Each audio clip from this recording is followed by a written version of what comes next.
So what we're going to do is we're going to construct a line through point P that is parallel to the given line. And the way we're going to do that is by translating a triangle.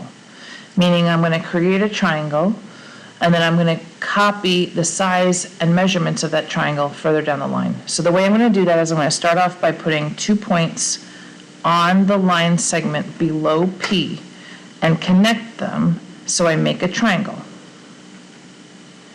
And so now my plan is to copy this triangle down the line.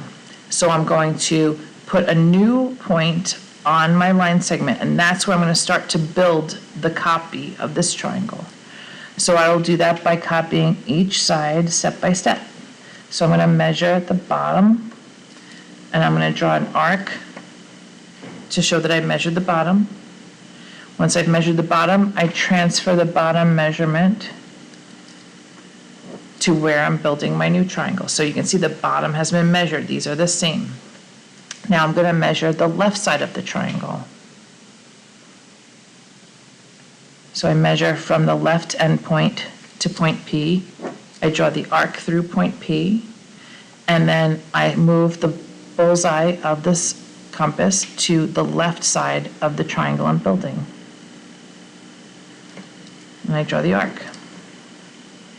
I have one more side to measure, so I'm going to measure from the bottom right end point of the given triangle, or the triangle I made, I should say.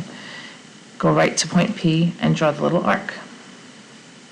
Once I do that, I'm going to move the bullseye to the bottom of the new triangle I'm making, the bottom right where that arc hit, and I draw the little arc.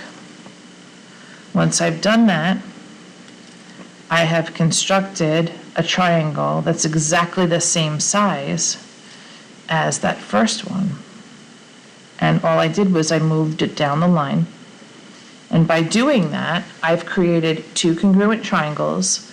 And since they're congruent, it means their heights are congruent, which means that the distance between the point and the line over here is the same as the distance between the point and the line over here, which means that distance between those points is consistent.